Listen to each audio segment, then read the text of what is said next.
Hello, Shabbat Shalom. Thank you for joining us for this edition of Fedmail. Hope you're in good health, in good spirits. Shabbat Shalom to you. It's a beautiful day out. Welcome back. First, what's going on around the world? Well, the big news and the news that you probably are focusing on were the Israeli elections this past week. The fifth time. It seems like every time we turn around and look, the Israelis are back in the ballot box again, voting. Here we go. What's old is new. Benjamin Netanyahu looks like he will be the next Israeli prime minister, back in office again. Who knows how this will shake out in the coming weeks? We'll find out more information. Keep your eyes on the news because it seems like something new is always happening there. But yes, Israeli Prime Minister Benjamin Netanyahu back in office again.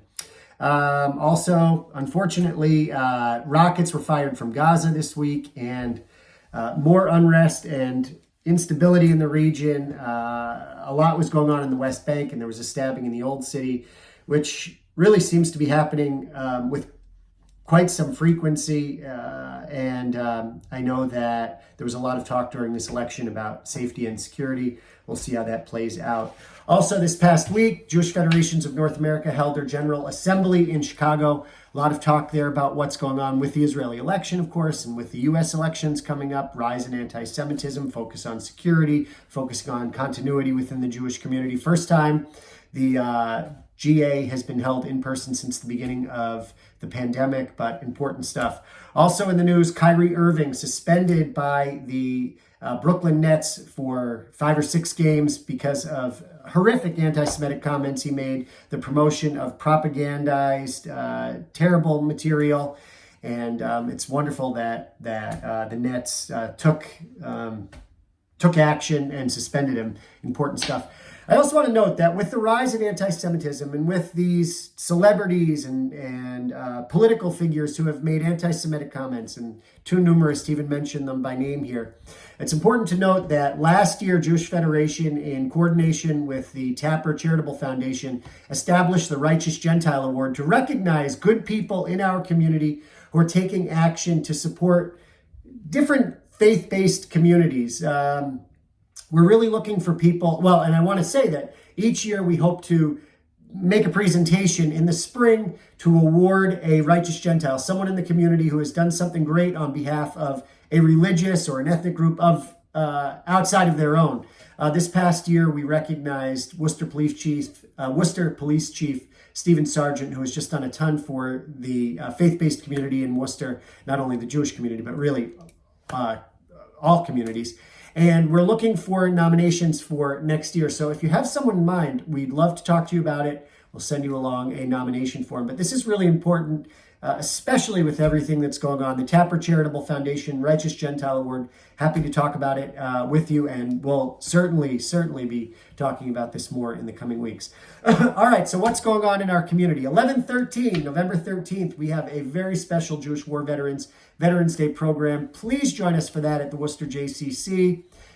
State Senator Michael Moore will be there, a good contingent of local Jewish war vets, but the whole community is invited to participate. 11/13, mark your calendar for it. November 9th, coming up, the commemoration, the remembrance of Kristallnacht, which, as you may know, was the beginning of the physical Holocaust, as experts have said. It was a night when around Germany and German-speaking areas of Europe, a massive pogrom took place when synagogues were burnt, Jewish businesses were destroyed, Jewish men were rounded up and brought to concentration camps for the first time. It was a night of physical violence. They say that prior to that, it had been laws that were passed that were anti-Semitic and anti-Jewish in nature, but on that night, November 9th, 1938, Kristallnacht, the beginning of the Holocaust, as experts have noted. So, in commemoration of that, in remembrance of it, at 7 p.m., there will be a Zoom program called Violins of Hope. It is a part of the JCC film series. You can join via Zoom, the Violins of Hope, and we hope you'll join for that. Also coming up on 11/7, so November 7th at 7:30 p.m., our Shlicha Tomi will be giving a presentation on the Israeli election. So it will be great to hear what she has to say, 7:30 p.m. at BI or via Zoom. And then November 19th, you've got to mark your calendar for that. Torathon. Torathon's coming up. You don't want to miss it.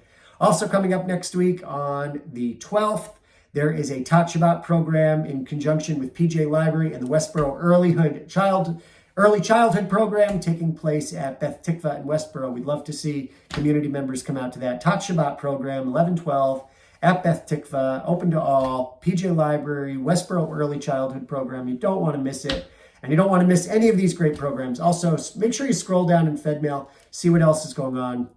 Always an active calendar in the community. We want to keep you busy and keep you connected and enjoy all of these great events taking place. So with that, have a good Shabbos. Shabbat Shalom. Enjoy the nice weather. See you next week. Bye-bye.